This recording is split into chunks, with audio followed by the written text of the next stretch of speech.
Christine Ermans from the Windsor Historical Society, and a lot of familiar faces here, but for those of you who don't know us, we're just down the street, 96 Palisado Avenue. We have a museum with exhibits, which are always free. We have two wonderful historic houses and a research library. There is a charge for that, but it's kind of a small charge, so definitely come and visit us. We are delighted to be partnering with our colleagues at the Oliver Ellsworth Homestead tonight, and I'm going to turn it over shortly to Beth Witham, who is the regent here, but just give me a couple of minutes to introduce some of the programs, because I hope I can convince you to come down the street. On May 20th, Sunday, we are having a tour of the Rainbow Fish Ladder and Farmington River Power Company. And that is a tour which fills up. So if you're interested, check our website, www.windsorhistoricalsociety.org, and sign up. Another thing we do, and this is a free program, and many of you affiliated with the DAR have done your family history. And those of you who know family historians know that as a bunch, you're a very, very generous group. You help each other out. And our First Thursday's Genealogy Support Group is just an opportunity for people to come together and share what they're working on, share some roadblocks, like as not there's somebody in the audience who's faced a similar roadblock. It's June 7th, we're skipping July, and then we're doing it again on August 2nd. On June 9th, it's Connecticut Open House Day, which is a wonderful statewide, a lot of the historic sites are free that day, and in Windsor, we are free. We're doing hearth cooking in the Strong Howard House. I believe the Oliver Ellsworth Homestead is free that day, and the Vintage Radio Museum is also free, so make it a day in Windsor. June 15th, we've got a program on historic herb-infused drinks, and it'll be a little history, some delicious alcoholic drinks, so it's definitely over 21 only.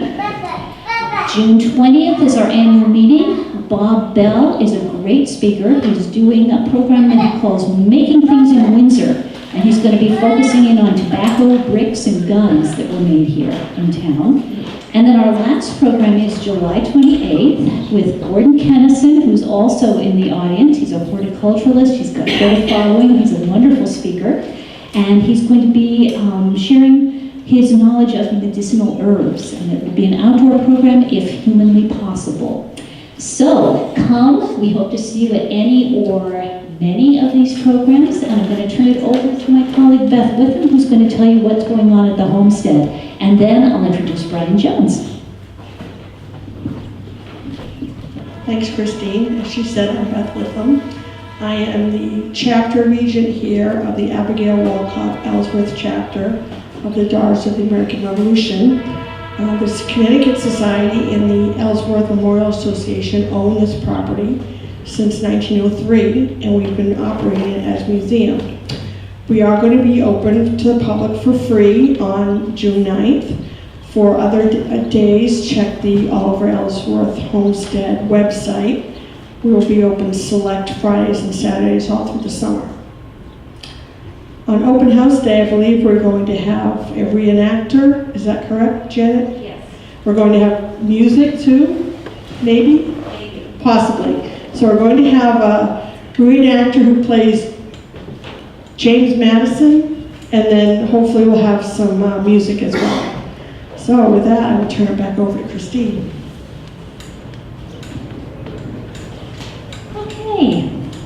Brian Jones became Connecticut State Archaeologist in July of 2014, and he's been working as an archaeologist since 1992 for a variety of places, one called AHS Past Incorporated. He also spent quite a bit of time at the Mashantucket Pequot Museum and Research Center, and he also worked for Archaeological Services at UMass in Amherst. He received his PhD in anthropology at UCONN in 1998. And Dr. Jones has a broad background in New England archaeology that spans the Paleo-Indian period through the industrial era. And his special fields of interest include the peopling of the New World, lithic analysis, and geoarchaeology.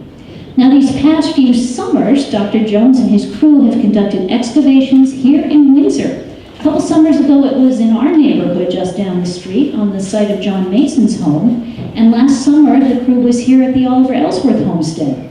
So his talk tonight will be about what he found on this site, what it tells us about life in the 17th and 18th centuries, and how it compares with what he's been finding at other Connecticut sites. Let's give him a warm Windsor welcome, guys.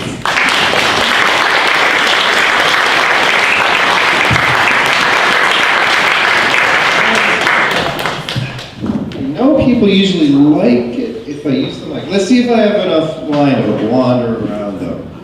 I'm not going to stick with it. Okay. I could shout, but you want the mic? Okay, good. All right, so we had a chance to talk a little bit about side, but let me kind of jump ahead. Do these front lights dim, or does the whole thing on or off? Any idea? It's not terrible. Okay.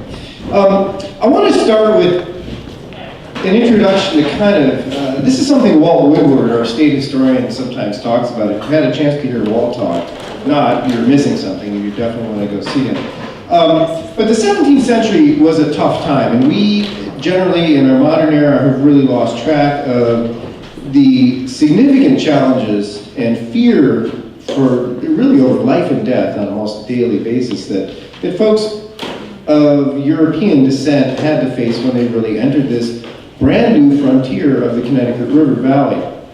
So this slide is just meant to get kind of a summary of stuff that's happening throughout the early 17th century in the kind of New England, New Netherlands region, and it discusses their issues going on in Jamestown during the starvation period when they try to settle. The only thing that kept Jamestown working as a colony is the fact that after half the population died every winter, another 2 shiploads of new arrivals would come in. So they managed to maintain the population, especially those first 5 years were just brutal. After, I think, 1712, some of the women started to kind of get in on the ships, and they started reproducing slowly.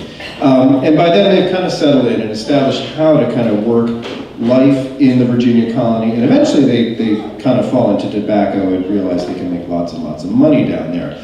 However, they also, after feeling like they were getting along with everybody pretty well, and Powhatan was the main group they were working with, in 1622 there was an uprising of the native people around Jamestown, and this was a kind of very secretive but prearranged thing where all the native people who had been basically living and working with the English for many years now were told to pick up whatever was near you and kill the Englishmen next to you. And they did, and they killed, I think, something like 350 individuals in that attack, and that led to a decade of war in the region.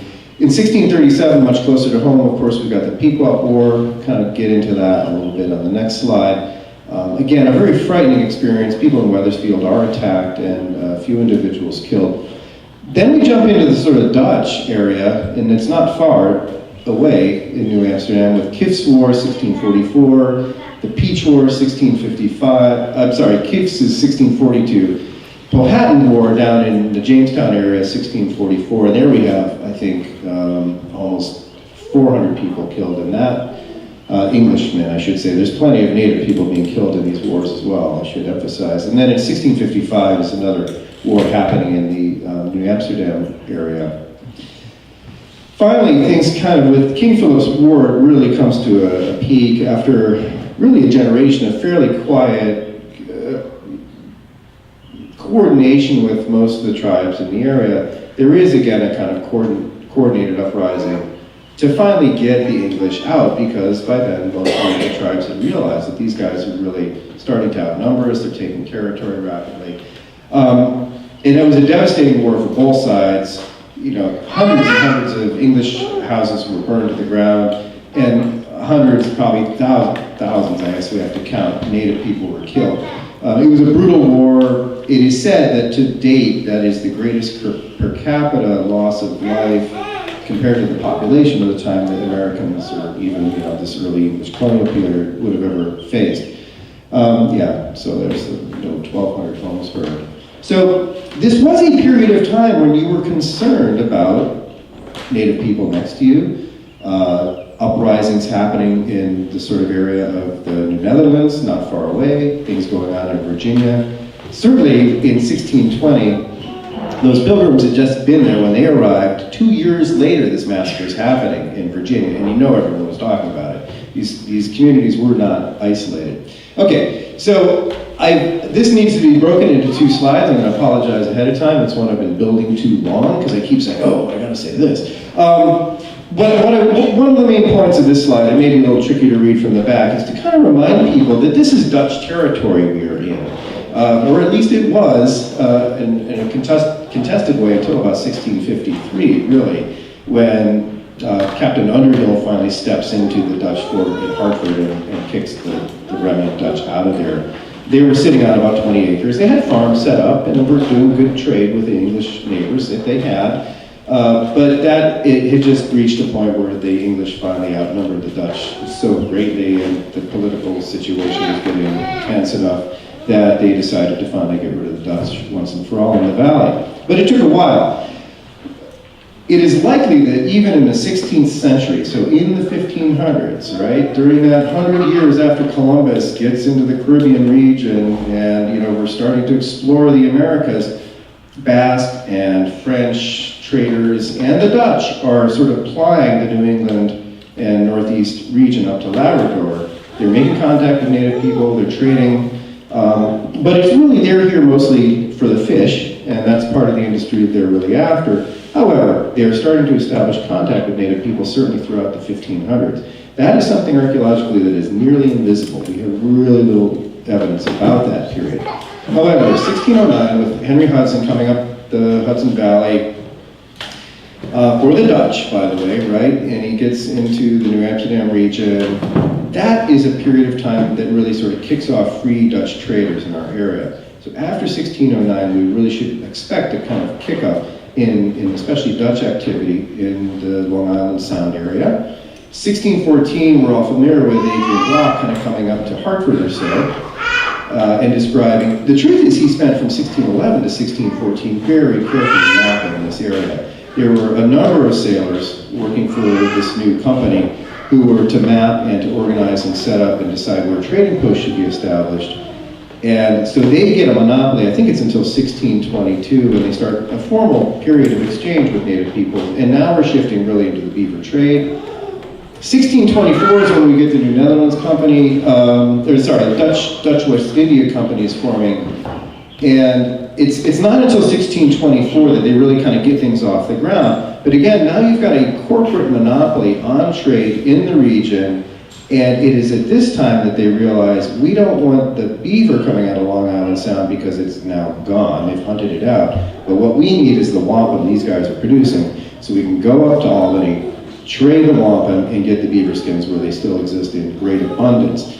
So, the Pequot in particular became, for 20 years, we're trading intensively with the Dutch and becoming extremely sort of wealthy in material English goods and powerful because of that. And therefore we see in the 1630s, this is 1631, Kevin McBride has realized, going over the records now, that there's pretty good evidence for a series of Pequot against Connecticut River tribe wars happening. And this is really what's incites some of the local native peoples here to start going to Boston and asking the English to settle here for protection. Kevin even thinks that after the fort, the little trading post is set up here at Windsor by Plymouth Colony, we have, it's like 70 Dutch kind of show up in a boat and say, you've got to get out of here. And they say, no, we're not going to leave. And then I think they drink some wine together and they go on their way. But Kevin thinks those 70 Dutch soldiers may have been used in a war against the Pequot at that time, because one of their sachems is killed right around the same time. So we see, while the Dutch are working with the Pequot, there's conflict going on, and it's a complicated political landscape. And we really often, as modern folks today, fail to, I think, recognize how complicated it was. You've got tribal competition, and you've got Dutch and English competition over the same region. So again, I just kind of want to set the stage with some of this, but in 1633, the Dutch are at Fort of Good Hope. It's only a couple months later that those Plymouth traders come up the river, establish their fort here at Plymouth Meadows. It's a fortified trading post. But once that English foothold starts, there's really no stopping it. So 1634, 35, and 36, we see the settlement of Weathersfield, Windsor, and Hartford in short order. And you've got hundreds of families suddenly settled into the valley. partly because of this, and especially I think because we see the Pequots feeling threatened by the English presence and its effect on their trade with the Dutch, even if they've been having issues with the Dutch. And probably because the English are starting to realize if they get rid of the Pequot puzzle piece in the Dutch wampum trade, they can start to control that trade better. We see this whole, the Pequot War has complicated roots, but there's a lot of intrigue and things happening around this time on both native and English and Dutch sides. But either way, that explodes 1636 to 1637, and it is a devastating war for the tribe, Pequot tribe. Obviously, they are largely decimated. Those who remain alive are often those sold into slavery. Many end up in Bermuda and the Caribbean. Others are taken basically as captives to live among the Mohegans and the Narragansetts. So we're setting the stage there in 1637 as a very challenging time for people to be kind of setting up. And of course, that's the same time during the Pequot War that the Windsor Palisade is built to protect the community here. Okay? So back in 2015, I first wanted to explore Old Windsor Center to try to find evidence of this palisade because it had eluded archaeologists for decades. Basically, no one had ever been able to find any physical evidence of the darn thing in the ground, even as much as a dark soil stain saying this is where it used to be. And I figured if we use some modern equipment like radar, we'd have a pretty good chance of doing that. However, I failed totally to find any evidence. I think one of the areas we were working on is just over the bridge, across from the Congregational Church and that nice lawn there, one of the best places to find evidence of that palisade. But what we discovered was that lawn had been so altered and kind of carefully managed over the last 2 centuries that any semblance of its original sort of ground surface had been too heavily altered, I think, to provide information. At least that was clear enough to see in radar. We want to excavate the whole thing thoroughly the size of a football field. You might find a few things. But what we did do is also tested some other places, and this is the radar unit. That's Debbie Sarabian from Natural Resources. Jim Trokey's in the audience, I think, there. Down in the southeast corner of the Palisade, old Palisade area on the Alford's lot, we have a nice green space, and we said, well, we know that Palisade wall ran through here somewhere. Let's see what we have in this area. And what we found was, this is the view straight down. The blue is a deep disturbance in the soil. This is the pie slice through the ground up to about 6 feet deep, and you see this natural soils here, they get broken by this shape here. So this is a line that runs through here. That's the one we're looking at here. And this kind of rectangular area of disturbance had all the signatures of a cellar. So we said, well, let's figure this out. It is the location that John Mason was supposed to have had his house on. What are the odds? Maybe we should look into it. Again, you always have to use some skepticism going into these things because there's been so much reconstruction over the years out here that it could have been anything, whether it was some kind of barn or shed or other workspace.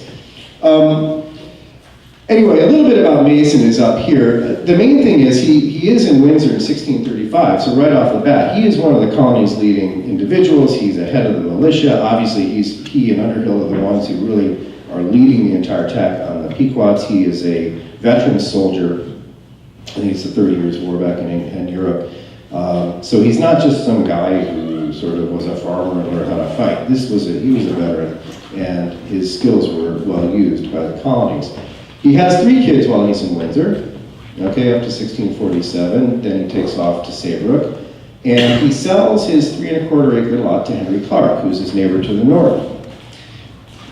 What is interesting is that in 1655, Clark subdivides a ½ acre of that parcel to Samuel Marshall, who's a big name in town, someone who dies in King Philip's War, also kind of a war hero, an important leader in the militia there, and a pretty big landowner in the town. And there's probably a lot of Marshall relations. I don't know, most of you guys do genealogy. Do we have any Marshall descendants here?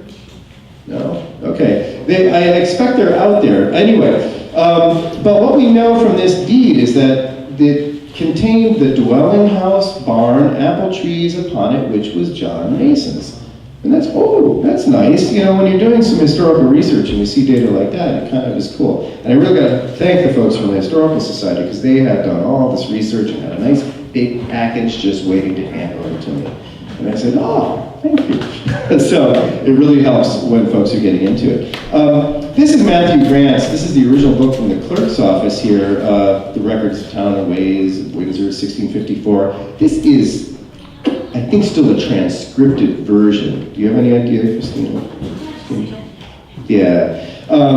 So it's tough. I think this may have been a copy done in like 1710 or something like that. It's still a really cool old document. And you see this reproduced in Stiles history and things like that, but this is basically as close to the original as I think we can get. But here's the Windsor Green. The double line is the palisado with a 2-rod road left space around the inside. The important thing for us is, if I click again, this is the Marshall lot. And this is done in 1654, basically, when Sam Marshall has it. We have Clark over here. The church is here with the burying ground here. And you guys, the Historical Society is located there, and I forget, Christine, who's on do you remember? Filer? Yeah, is on the map there.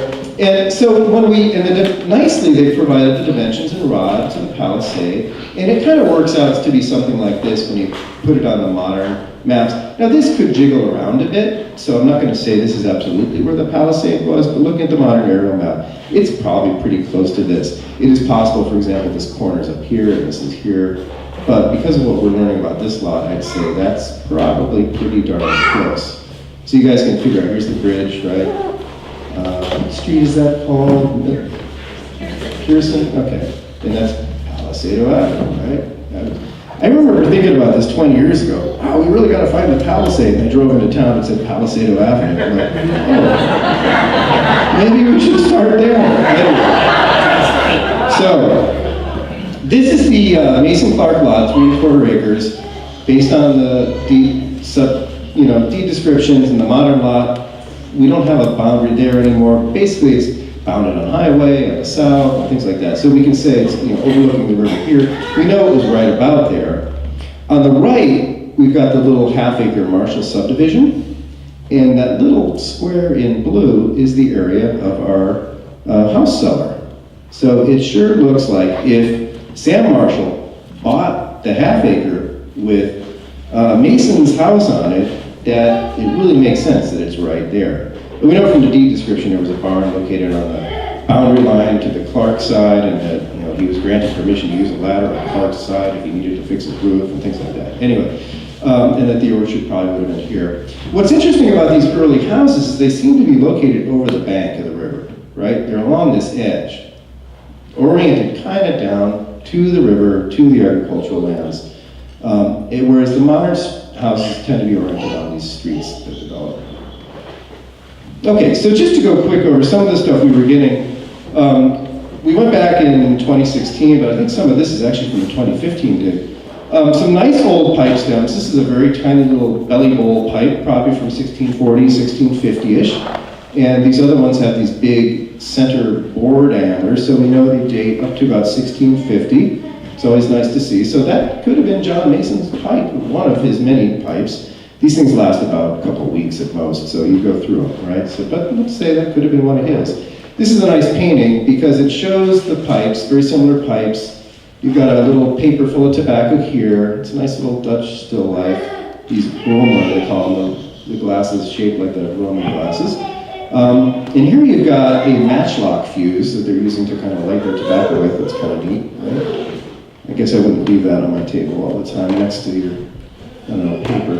All right, we're getting some nice German stonewares. These examples are very, very similar to this type of Bartmann-Krug or Bellarmine jar.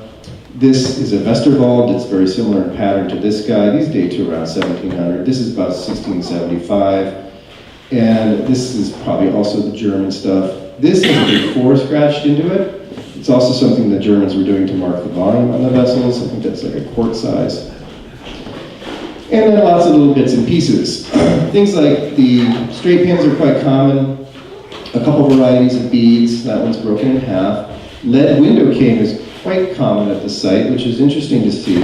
That's not an object we see all the time doing archaeology. And then we'll see another picture of this decorated bone piece here. One of the more interesting artifacts that come out was this beautiful oak tree twopence, potentially dating. They're dated, they're all stamped 1662. They were made a few years after that too, but they all bear the same date. So it's hard to say. It's exactly 1662, could have been 1670. Either way, probably just postdates Mason's time at the site. But these are just very, very uncommon. This was some of the colony's very first minted coinage, made at a time when basically barter was the only system of trade, because there was just no coinage in the colony. So it's a precious little find. We gave that back to the Alford family to hang on to, and hopefully they were maybe going to consider donating that, but I won't ask how that's gone there. Anyway, there's Fred. So Fred's holding up a piece of our German stoneware. It's interesting because in my type collection from working in Germany, I've got the exact same checkerboard blue and gray pattern found on the surface just south of Cologne, Germany. This is a mid-18th century scratch blue, white salt glazed stoneware. Beautiful stuff. So now we're getting into the Marshall family, the late end of the Marshall family occupation of this house, and some slip decorated earthenware, a little bit tricky to see there. We're getting a lot of this beautiful salt glazed stoneware, and this is exactly that material that we're not getting out of the cellar over here at Ellsworth. So it's kind of, we know we're in that 1740, 1760 range. Medicine bottle, Robert Tippett pipe. So these guys date to about 1720. Pretty little brass button, little kind of ornament on there, a little tricky to see. This was a very cool find because of this brass wirework, very intricate. And it's similar in style to stuff like this. These are little clothes clips and hangers, and this came out of a native burial dating to around the 1670s. So, you know, this is likely a late 17th century object, perhaps a cloak clasp of some type. Probably would have been in the Marshall family. Could have gone back to Captain. Oops, here, let me go forward again. All right, anyway, so we're starting to look at stuff from the lab. This is a very, we're getting a fair amount of the tin glazed earthenware, so the Delftware, and this is tricky stuff. Most of it's being produced in England, probably in London and Bristol. There's other manufacturers too, but some of it may actually be Dutch, like the name implies, in Delftware. And this is a plate with a kind of a similar little scene on it here, and this guy, it's impossible to read, but I think it dates to like 1670. So some of our Delftwares from this site are probably dating to the 17th century. Here is more of that bone decorative handle. So we have Richard Ellsworth in the back, who is helping us with our bone analysis, a student up at UCONN, just graduated, just got into grad school, right? Yay. So we just had this one square that we knew of, but then as he went through the bone, he found all these other pieces, and a bunch of them kind of are snapped and fit together. So this is a cool little decorative item. I don't know really what it is. It's so delicate, I'm not sure if it's just a knife handle. Now we also, this is our really cool bird skull that it's tiny, it looks gigantic, right? It's about 1.5 inches long. I have tried to figure it out myself what it is. We need another bone specialist to take a look at that. Maybe Nick Tony can help us. And for some reason that didn't quite make it into the bag with the things that we were taking a look at this semester. And this is a really kind of dull thing, but let me just focus on the fact that we have almost 11,000 finds from the couple weeks of work that we've done out there, which shows just one, how rich these sites can be, and how challenging the inventory work is. Like, to get all that stuff coded into the computer really takes a great deal of effort. I've got a research assistant, graduate research assistant, and she spends 2 whole semesters in the winter, 15 hours a day, just typing stuff into the computer. You thank God for this kind of help, right? Despite that, we never even got around to getting to Ellsworth yet. So we caught up on the Mason site. We've caught up mostly on the Hollister site work in Glastonbury, which I can just maybe briefly mention at the end of this talk. But what we are seeing, primarily the ceramic assemblage is dominated by plain red earthenwares. That's common, but it's a lot of pieces, 2,100 artifacts. But 219 Delftware, that's a lot. That's a type of artifact we really rarely see when we're digging typical archaeological sites in New England that post date about 1750. You just don't tend to find that. So even seeing that at all is something we get excited about. A lot of stoneware, and again, much of this is a mid-18th century variety, but some of it includes the German wares. We're actually getting a fair amount of Native American material, that's 47 chert flakes, but we're also getting 13 European flint fragments, so they're kind of working gun flints and strike-a-lights and things on the site. Lead window cane, the straight pins, and a lot of brass buttons, and a fair number of coins, which is really pleasing to see because, one, coins are quite uncommon, but it also tells me that the site has not been looted by metal detectorists, and that's a blessing. Okay, so we're really getting a good sense of what's in this site without, the goodies having been robbed out, over the last 30 years. The 341 clay pipe fragments, there's going to be a lot to look at there. So, we're going to talk to the Alfred family about getting back there, Gail and Fred, and see if I've got a couple of field schools I wouldn't mind running for 1 or 2 weeks out there if they would give permission. I don't know, are either of them here? Yeah, I didn't see them either. So I've got to get in touch with them, and if we can, I'd like to get back to this site, do some more exploration around it to kind of do test pitting to understand the distribution of artifacts a little bit more, maybe rather than diving into the cellar hole too much. One of the problems is, frankly, I'm overburdened with artifacts. I need to kind of keep the counts down so we can get all that lab work caught up with. And by getting this distribution of artifacts around the house, we'll just be digging in the upper sort of plow zone, and the density will be a little bit lower. It's still going to provide important information though. Okay, so this is kind of wrapping up. It's a marvelous site. Anything associated with John Mason is obviously of sort of special importance, but the Marshall family is an important historical family as well.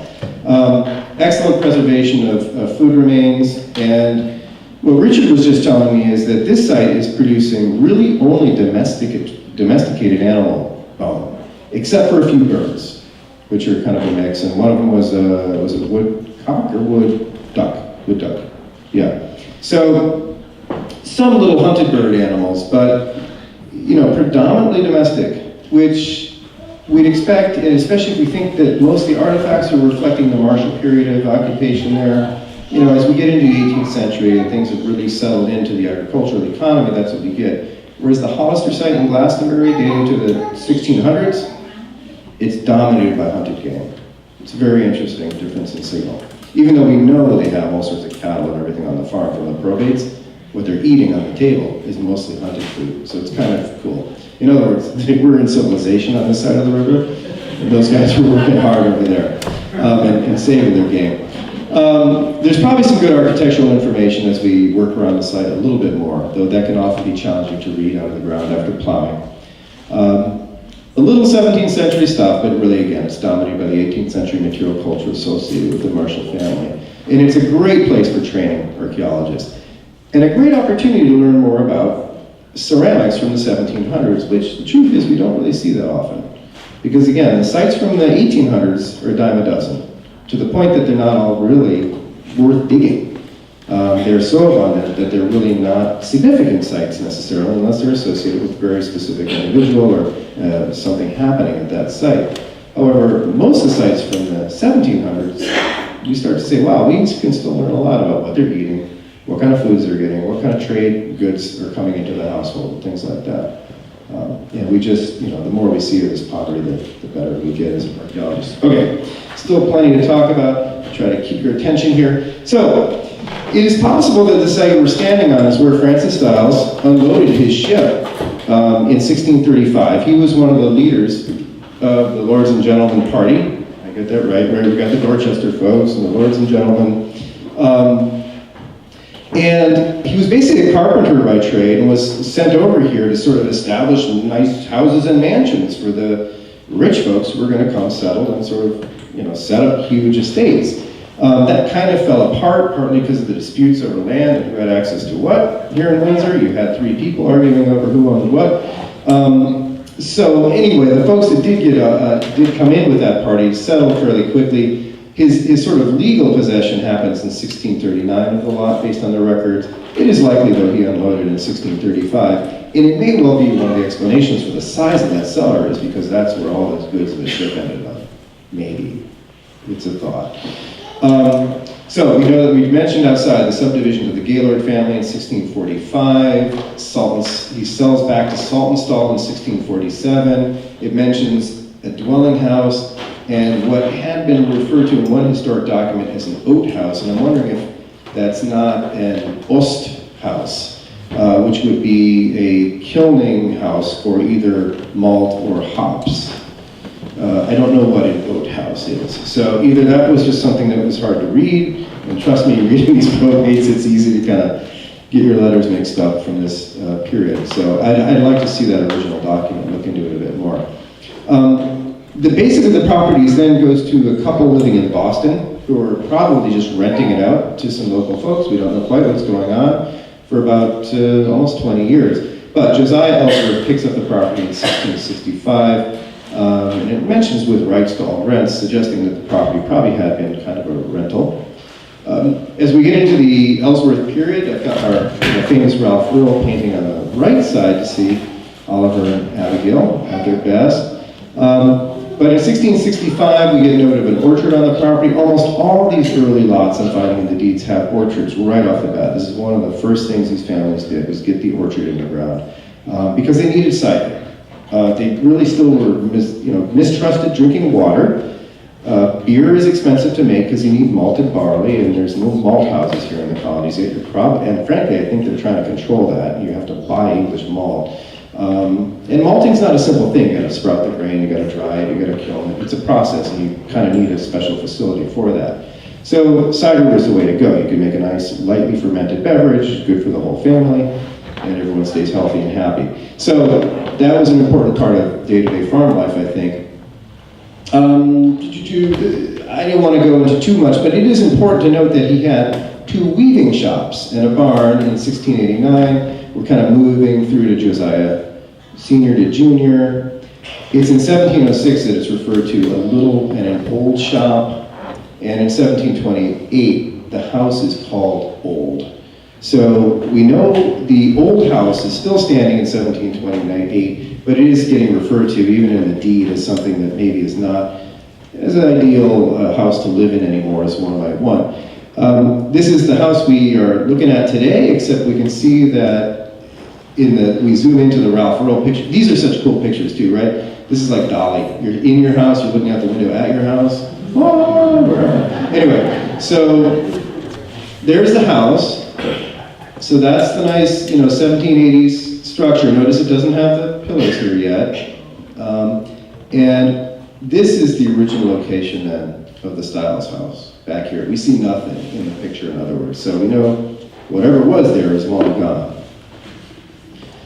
The original map, when Bob Grady was out here in 1990, he comes back in 1991 to do a field school. So in 1990, he tests the whole yard to establish the archaeological sensitivity of the property as a whole for the Historic Commission, basically. In 1991, they focus on areas of proposed construction, mostly around the footprint of the house, so walkways and other changes that were occurring here. So the truth is this: I have the data from 1990. I finally got inventoried into the computer. It was on paper as an inventory, but the stuff that Grady did, and there were a few other folks out there at the time, including I think Nick Bellantoni, never made it past sort of getting divided up into bags. So that stuff has never been inventoried from 1991. And so I may have to go to the Historic Preservation Office and see if we can't get a grant to get someone to do that, because God knows I don't have the staff basically, because it's me, to kind of get something like that done. There are about 20 boxes of stuff from 1991 alone that need to be gone through. So there's a lot of data you guys have about that house, and that's going to reflect more of the Ellsworth period too, the Oliver Ellsworth period, and his brother who would take over. So there's much more that can be done, but one thing that Grady did know was, one is he believed he had found the location of the Gaylord property there because he had some old pipe stems, and as we'll see, he had a Jesuit ring from the property, and then he thought this was the location of the Stiles House. Again, he was up there near that maple tree where we were standing, thinking it was probably up here, and he even got brave and sort of drew an outline where he thought the house was. Truth is, this little testament that shows up in the corner went 5 feet deep and produced all sorts of 17th century stuff. But he kind of wrote it off as some kind of pit feature. He just didn't know what it was. Turns out that's right in the cellar hole, right, that we found there with the radar. So he was on it, he just kind of, I think, misplaced it. Probably he was under one of those shop locations there, though. Okay, Now this is the Jesuit ring that came out of the Gaylord property. It's a really neat artifact, and these guys are a little enigmatic. They tend to be associated with Native American sites from the Pequot War period. They're trade items that extend throughout the 17th century, probably arguably into the 18th century as well. But they're basically it's a Catholic ring, and it's not the kind of thing you expect in a Puritan colony. There were sort of issues between the two religions at this time that were pretty significant. However, they were fairly common in southern New England, at least among Native people, and it raises these important questions about how Native people were getting their hands on them. There's different theories. Some of the original theories said they were trading from the north in French territory to get them, and they were coming down this way. But it may be reasonable to wonder if the English didn't realize these were just very popular trade items, kind of trinkets, and they were stamping them out in London and bringing them over by the case. I don't know. That one still has to be figured out. It would have been important to Native people for a couple reasons. They're made out of brass, so it was a shiny metal object, copper-like object. Copper was a very important substance to Native people. It was associated with underworld beings and powers, protective powers associated with those beings. It had this interesting symbolism they knew was tied to some European god, probably also in their mind brought protective power. So these were probably amulets, at least in the minds of Native people, and would have been especially important for folks going into battle, I'm guessing. And again, this is perhaps why Kevin McBride has found a lot of these in his Pequot War battlefield project survey. Native people seem to be losing them. Okay, 2017, we got onto the South Lawn where we knew that Grady had sort of found evidence of the Stiles House site. And we tested a large area. This is kind of like, we were just standing out around this. This is our cellar. These are 5-meter blocks. If I'm looking at that correctly, I believe I remember that right. So basically that's 15 feet. This is something like 20, if I'm remembering, 24 by 18 feet. So it is a big looking hole in the ground. Really, really large. Again, I thought far too big to be a 17th century structure. We are so used to thinking about these, you go to Plymouth Plantation, you see those little shacks everyone's suffering in, right? We forget that the guys who came to Connecticut, many of them, it was the second generation, they're coming straight over. These are second sons with money in their pocket, and they're buying large estates, they're buying a lot of land, and they're setting up nice houses for themselves. It was a very different situation in 1635. So we maybe should stop being surprised by this. There's some other features out here that we'll have to explore. There is a weird thing, that's actually very burial shaped, but I don't think it's a grave. We were finding a bunch of animal bone. First we were hitting material dumped in there from around 1800, but underneath it kind of kept going down and down. We never got to the bottom of it. It was some earlier material, and a pair of scissors came out of here, perhaps associated with that original weaving aspect of the lot, right? So, what was coming out of the ground? Well, we got our German stoneware here. That's our Westerwaldware, perhaps dating to about 1700, could be a little later. Some very interesting coarse earthenwares that I don't know what to call yet. Some of these, again, this is a funny period of time. When you get into the 1600s, we're really starting from scratch here in Connecticut. There's pretty good archaeology down in Maryland and Virginia, but New England is mostly lacking the kind of understanding of material culture that they have down there. And it's not really the same. Again, another very strange ceramic. That's a red earthenware if you flip it over, but it has this kind of vivid yellow glaze on it. It's very strange stuff. We've actually been testing some of these artifacts now with an X-ray fluorescence meter. You zap it and you get the elemental spectrum of what's in it. And they are so full of lead and arsenic and sulfur that you just don't want to even touch it. You realize, so it would have been rather dreadful. First of all, to make this stuff, but even eating off it probably wasn't especially good for you. All right, some English slipware. What we're seeing on all the 17th century sites I've been looking at, these are, generally the second half of the 17th century, are these beautiful, very fine combed Staffordshire ware type patterns. And so this is a buff bodied ware, in other words, using a kind of a whitish yellow clay with a clear lead glaze that produces the yellow color, but they would put slip sort of strips across it and then jiggle it through with a comb to produce this kind of intricate patterning here. So that stuff here is what that looks like when you look at it close up. And that one has a convenient date of 1704. I keep waiting for my artifacts that have dates stamped on them, but we'll see. Another weird, very kind of medieval, like piece of earthenware, sort of a greenish glaze. When you get into these greenish glazes, you're talking maybe earlier 1600s with this dot pattern, so sometimes referred to as a dot ware. Could extend through the second half of the 17th century, probably not an 18th century ceramic. That's just a little decorative pipe stem that's probably more 18th century. This, however, is one of the earliest piped bowls I've seen yet. It's a tiny bowl. This is where the stem was. It has this big foot. It has a very vague stamp on it. We're going to have to try to figure that one out. But that's probably about a 1640 pipe bowl. So that goes back to Stiles period. A nice little knife, remnant. It's snapped off here, and the tang is bent. A beautifully carved bone knife handle fragment. And this boy's holding up. It looks like a thimble, but I think it's a little knife holster, the part that's kind of holding the handle onto the blade there, so some kind of cool knife parts. There's our scissors. Some of my teachers very excited to find that in that feature on the end there. So again, perhaps going back to the sheep shearing days, you can kind of date scissors by their shape, and there's books that kind of describe how they change over time, but I think it's a risky business to get too into it, because the truth is after about 1700, they all start looking the same. Even about 1650, but these are probably some pretty old scissors. They may date to the late 1600s, maybe the early 1700s. This is a pretty cool stone axe. It's either archaic or woodland, so it may be anything from, say, 1,000, 2,000 years ago up to 3,000 years ago. And that was down on the edge of the cellar, too, so it just shows you the English guys aren't the first people to have lived here. There's plenty of Native American artifacts on this property, so folks have been living here for thousands of years. And then here is our unexpected surprise in the Gaylord lot. So there's our stoneware sewer pipe cutting across, and there's actually another pipe here, and you see all these levels of fill. We were down pretty deep when we were hitting that. We just said, oh, okay, well, that explains all the sandy soil. So I still think there's some really interesting artifacts and more work could be done in that area, but the level of disturbance suggests that the research value is much lower than we have in the South Yard. Okay, a little book clasp. That's kind of a neat find. This is also very important, little trade bead. This is a style that I think dates to about 1665 if it has the snapped ends on it.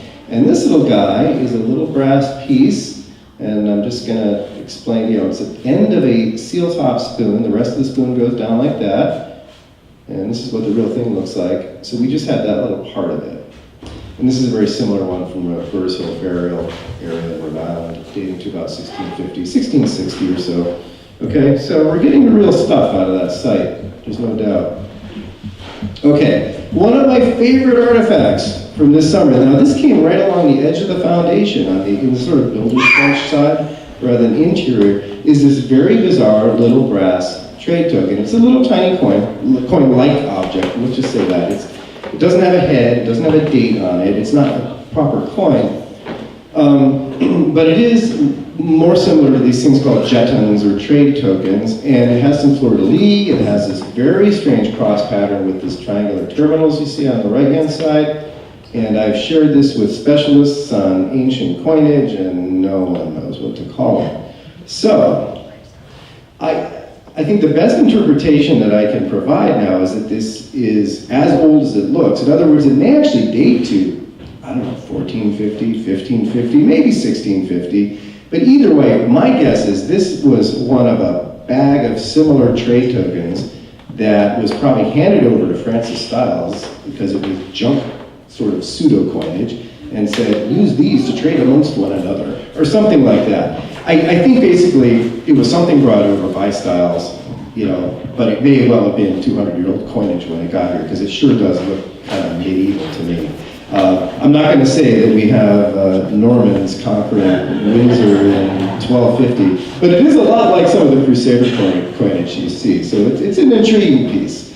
I think it was just an old coin, either in someone's pocket or something provided to the colonists when they were setting up shop here.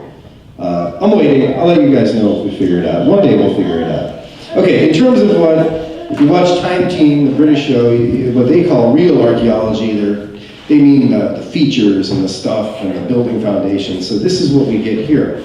That coin-like thing was found right on the edge of this. So here's a nice remnant of stacked stone. That is the sort of west edge of the cellar, pretty near the corner. The corner would have come along here. We just missed it.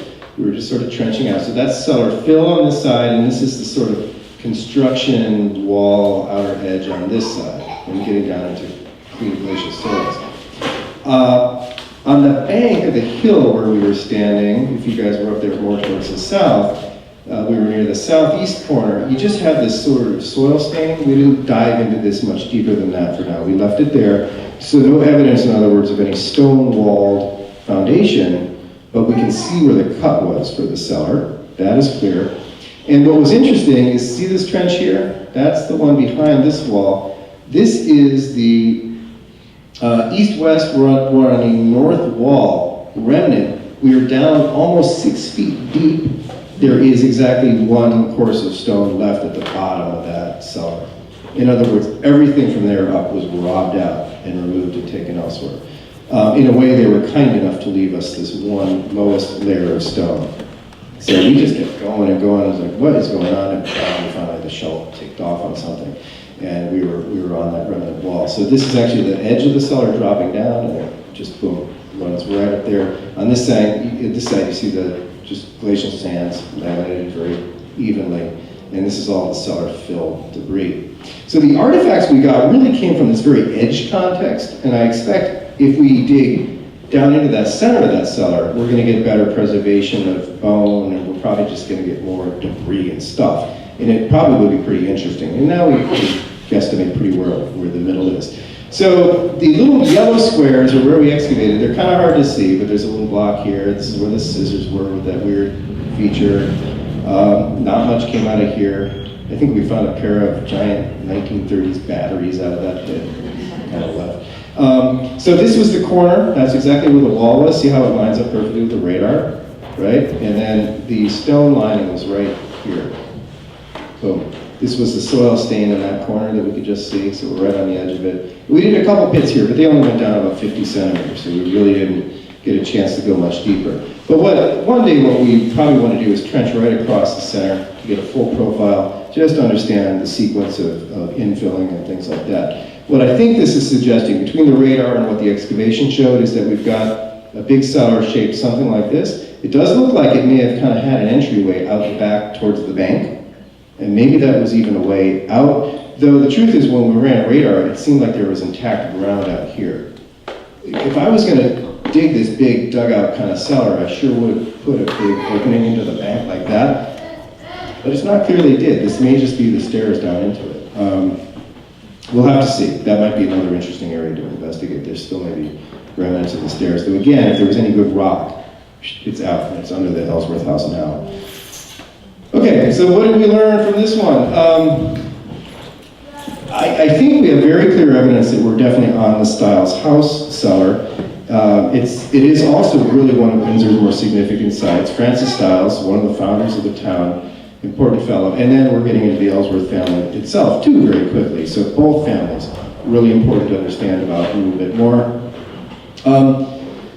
It is possible this location was one of the first settled, and if Stiles did, as the later Stiles in the 19th century writing to history suggests, unload his ship here, it makes it this interesting kind of landing port, and it helps maybe explain why that cellar is so big. Things like the Jesuit the trade ring there, and the trade bead we found at the site are further indication that we're kind of on that north edge of the colony where we're at that buffer zone with the native people living in the area, and there's probably quite a bit of trade happening. I think some of the histories talk about the Gaylord lot later being used as sort of a meeting place where the men would gather and then they would go off for hunts, right? And they had antlers hung on the walls and stuff like that.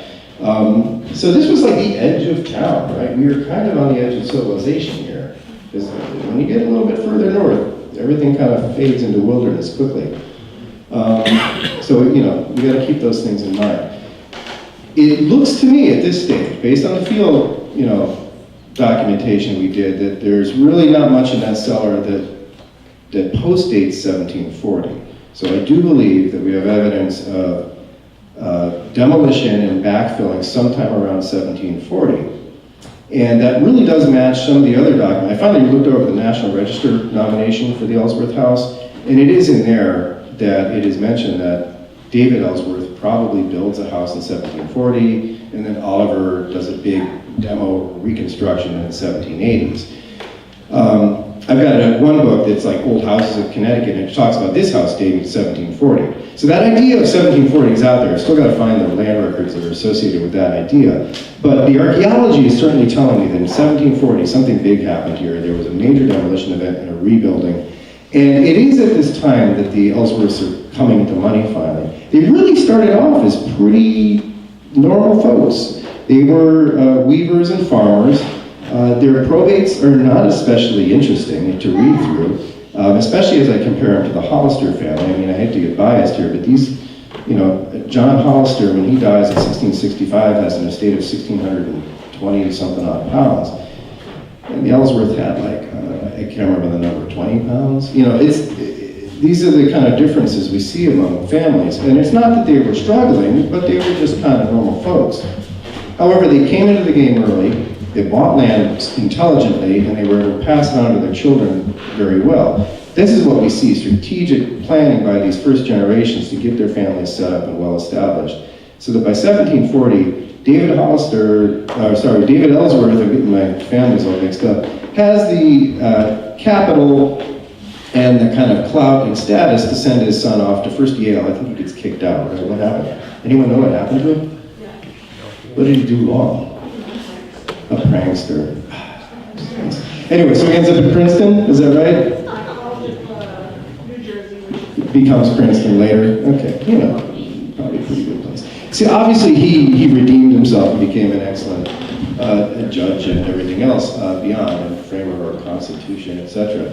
But it's the only hint we get finally of a little wealth coming to the family is a piece of enameled English white salt glazed stoneware we happen to find in the topsoil out at that end of the site, which would date to about 1740, 1750, right around the period where Oliver's being born. And so that's a clue that the family's kind of coming into their money, because that is some fancy kind of show-off pottery, right? That's for your big punch bowls and party stuff. And by then, people of that status are kind of holding those kind of parties. And with a big evidence of rebuild happening too, it suggests that the family finally said, I mean, one, the old house was definitely getting old and probably pretty gross. I mean, it was an early construction type, big heavy beams and probably just sort of ponderous, and they wanted something a little bit more modern. So we see that move happening in the 1740s, and by the 1780s, as we wander through the house today with Oliver's wealth and status, everything is just quite flashy. So we really see that family kind of come into its own. So I think that's it. I just want to thank Beth, of course, especially, and all the folks here who helped out.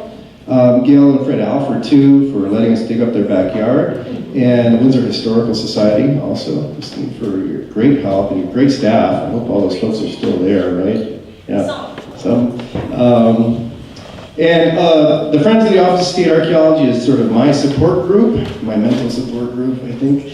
And so if you join the Friends organization, you can take part in our digs. What I'd like to do, we have a special week in August. If you're kind of new to the game, you join up, take part in that dig. We'll be working on the Hollister site this summer there, and get a chance to understand how all the paperwork goes. And then if you feel like you're up to snuff, you could help mentor some of the educational workshops we run. So we have a one-week program for teachers. We're planning to do one for the first year this year for vets. That will be a free one for anyone who's a vet. We're going to cap it at about 16, so you got to get in there quick. And I think the teachers one we charge like $50 just to help cover the cost of all the Ziploc bags we go through. And then we've got the what we still call adult field school through the Connecticut Museum of Natural History. That's a one-week dig. That will be the very end of July and first week of August, also at the Hollister site, our big 17th century farmstead down in South Glastonbury. Again, followed by that Fossa dig. And we also run a lot of one-day digs for historical societies around the state, and keep pretty busy and run all those GPR surveys with the Natural Resource Conservation Service. If you are using your computer, you can go to Facebook and go to CT Archaeology. What I forgot to do is add my own webpage, which is just osa.uconn.edu. So OSA, Office of State Archaeology.uconn.edu. And I've got lots of pictures from here, as well as Mason and Hollister and a number of the other digs we've been running, so you can kind of catch up and see the kind of fun we're having and get a sense of some of the research we're doing. I will add that I'm very excited because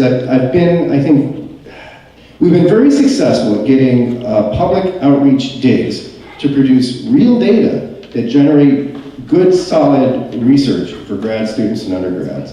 So we were just at the Society for Historical Archaeology in New Orleans in January this year. We had a whole session on the Hollister site in Glastonbury. We had 8 students present papers, a 2-hour session. It was great. It was really great. So that's a sort of a resume builder for them. We're getting data, back. We're getting interpretations and results, whether it's the bone interpretations and everything else that has to happen. So it's kind of a win-win. So it can be done, though. We don't have to do, fancy university research. This is all public excavation done by folks just like you, but it's producing data that are really helping us learn a lot about the history of the state. So I encourage you all to take part if you have a chance. It's not as hard or scary as it looks. Everyone can do it, and everyone's allowed to go at their own pace. So just let me know, and again, you can also check the Friends of the Office of State Archaeology for more information on that. Thank you.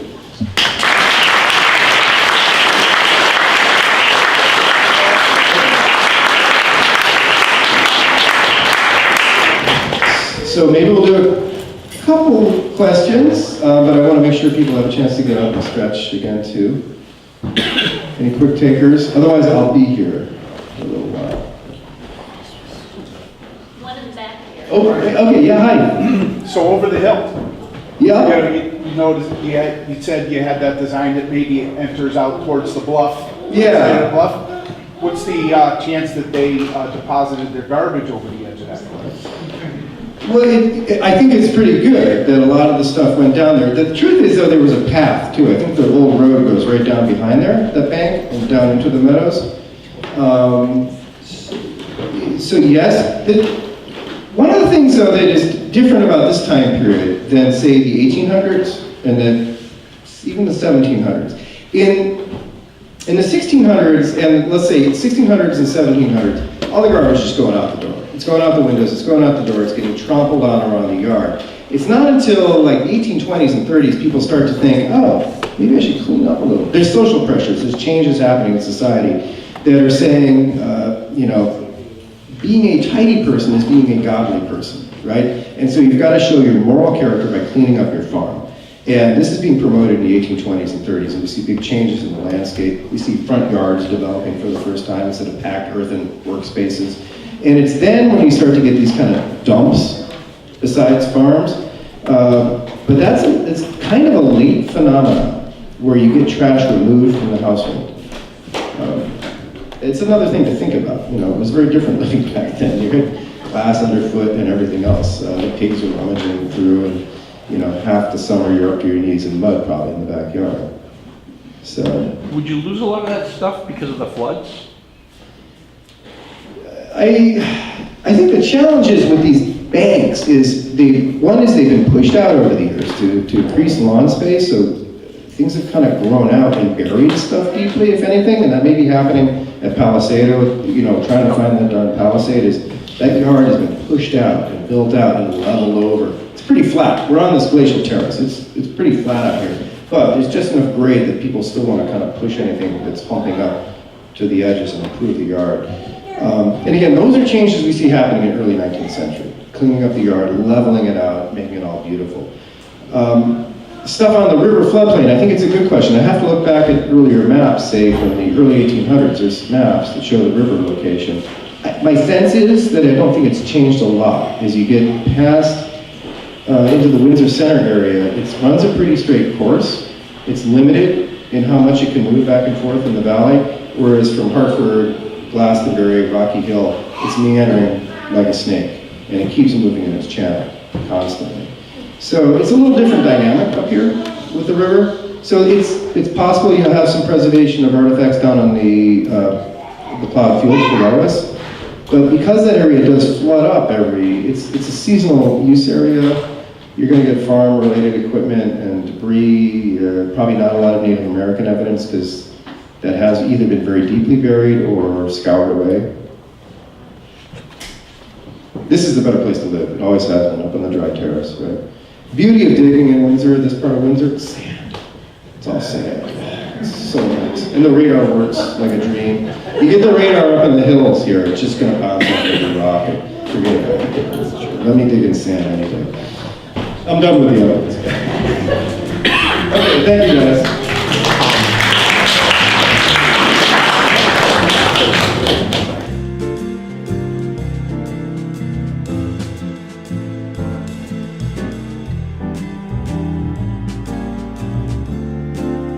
Of information because we've managed to get a little of the lab work done. We're pretty good on Mason. This site though, the Ellsworth site, we are still way behind on because I had 2 other big sites I was working on as well as smaller projects. So this one is still kind of in process right now. But to explain the archaeology, I'll talk about the details inside, but since we're here we can kind of see a lot of it. This little berm that we're standing on now is the edge of a large structure, the base of a large structure that was here. And we know from running the radar out here that there is a very deep hole that starts right around here on this bank and runs, well, basically as far as, if you can see some of the disturbed ground out there and then up. So basically, let me get on the corner here. All right, right about here. Well, yes. So this thing goes from there around the top of the bank out to here. We hit another corner roughly here and it goes back. So this is kind of a big rectangular space. It is a fairly large hole in the ground, and when we ran the radar, I thought it was so big it must be like a 19th century barn cellar or something like that. It was just such a large structure. I did not expect it to be very old. But we knew from prior testing that in this general area is where the Francis Stiles House had originally been located. So when Robert Grady dug out here in 1990, he thought it was up here somewhere. And they had used a steel rod and probe and hit rocks in the ground. And he thought that was the old foundation. But it turns out there's just a lot of weird rock in the ground from various episodes of construction and demolition out here, I think. So when in fact we tested some of these areas that also had some more vague signatures in radar, we really did not find very many early artifacts. But out of this cellar area, everything that came out of it predated about 1740. Wow. And the earliest stuff was probably from the 1630s. Wow. So that is definitely Francis Stiles' main house site, and it has a massive, massive cellar. It was probably a pretty darn large house. We know from his deeds, and I'll talk about this, there were 2 other shops on the property, and there was a barn. So there was kind of a lot going on. There was also potentially another outside cellar structure. So this was a busy area. Now, Stiles originally owned this whole parcel the way we see it today, but shortly after acquiring it, he subdivided the north half to the Gaylord family, and that's where they resided. It seems that he was kind of always getting into financial trouble, I think. I'm not quite sure what was up. He was really one of the leading men of the colony at the time, so I'm not quite sure what his problem was. But he subdivided that piece. He owned a number of other lots. As we'll see, he eventually sells this one off for, you know, a couple barrels of wine, essentially, and some salt. And again, it was kind of a gentleman's trade, I think, but I think he just was getting short on cash. I don't know whether he had a gambling problem or what. Back then, most of these guys didn't, but you never know. So the Gaylord lot over there dates to the same period, you know, roughly by 1640 or so. That family is living there, and so there's the potential for some tremendous archaeology on the north part of the lawn. That was tested back in 1990, and some really intriguing artifacts were found in that area, and I'll show you some of those.